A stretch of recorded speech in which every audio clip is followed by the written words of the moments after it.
Assalamualaikum warahmatullahi wabarakatuh. Baik ibu bapak dan rekan-rekan semua yang masih tetap bertahan, tetap belajar latihan SPSS 22.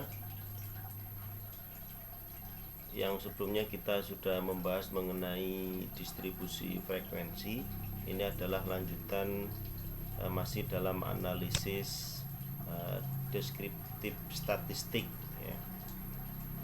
Yang kemarin kita bahas yang frekuensi, nah sekarang kita bahas yang deskriptif.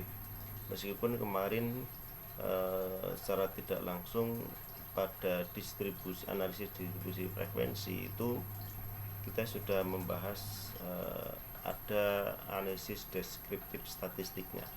Nah, kita coba detailkan di deskriptif analisis ya, di sini ya.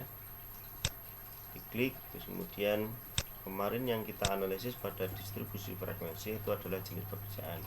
Nah, sekarang coba kita bandingkan ya, di deskriptif analisisnya ini sama enggak dengan deskriptif statistik di frekuensi.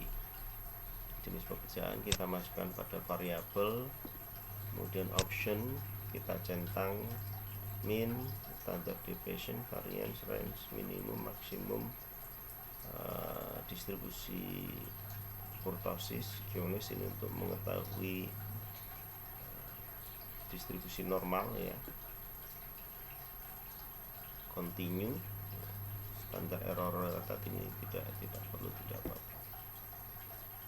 Continue, terus kemudian OK. Supaya kita bandingkan, nah akan muncul data seperti ini. Yang sebelumnya kita sudah analisis di frekuensi itu data statistiknya menunjukkan N18, missing 0 dan seterusnya itu ya sampai percentiles. Nah, pada hasil output analisis deskriptif ini memang tidak sebanyak di data statistik pada frekuensi. Jadi hanya menampilkan N-nya ya, jumlah data yang diproses atau jumlah respondennya 18, dan ini tidak muncul missingnya ya. Jadi 18, nilai validnya N-nya 18.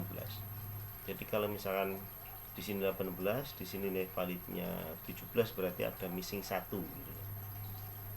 Jadi hanya menampilkan valid 18 itu. Kemudian range statistik ini 4, masih sama seperti data statistik di frekuensi. Nilai 4 ini diperoleh dari mana? Ini adalah rentang nilai minimum ke maksimum. Jadi selisih antara nilai maksimum dan maksimum ini adalah 4. Nilai minimum itu nilai terkecilnya 1, nilai maksimum nilai terbesarnya 5. Kemudian min ini rata sama, masih ada ya 2,89. Kita lihat di sini sama ya 2,89. Berikutnya standar deviasinya 1,231, masih sama penjelasannya. Standar deviasi ini adalah simpangan baku atau sebaran data dari rata.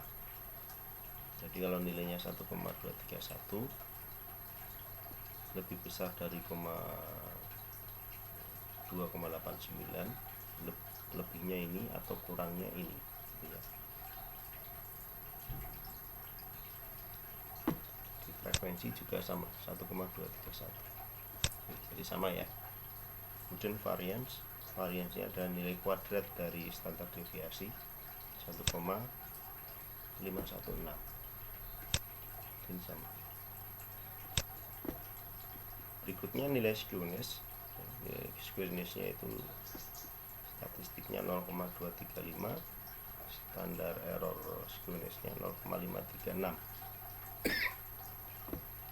Jadi standar error ini sama seperti pada data statistik frekuensi. Jadi standar error ini sebagai pembanding ya, sebagai rasio. Jadi untuk mengetahui nilai rasio, jadi 0,235 dibagi 0,536 itu kalau kita hitung nilainya adalah 0, sebentar saya hitungkan dulu ya, 2 235 dibagi 0,536. Nilainya adalah 0,438. Artinya datanya itu berdistribusi normal, karena di antara nilai -3 sampai +3. Kemudian kurtosisnya, nilai statistiknya -0,877. Standar errornya ini sebagai pembagi dari nilai statistik. Untuk mengetahui nilai rasio, kita hitung apakah masih rentang -3 sampai +3. Minus 0,877 dibagi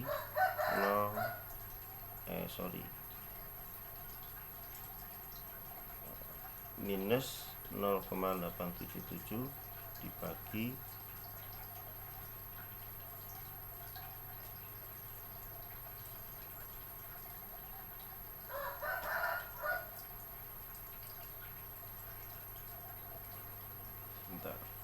minus 0,877 dibagi 1,038. Itu ketemunya minus 0,844. Jadi masih aman ya, meskipun nilai minus. Jadi nilainya itu rentang -3 sampai +3. Atau ada pendapat lain itu nilainya 2 ya.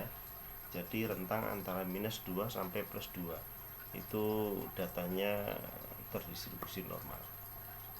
Artinya kalau uji normalitas menggunakan data deskriptif ini atau menggunakan analisis deskriptif ini, kita bisa menjelaskan melalui analisis skewness dan kurtosisnya. Kita sudah tahu dari awal, ternyata ini datanya itu sudah terdistribusi normal. Jadi bisa untuk dilanjutkan ke analisis berikutnya. Itu, terima kasih. Semoga bermanfaat ilmunya. Kita latih terus tentang SPSS statistik. Terima kasih. Assalamualaikum warahmatullahi wabarakatuh.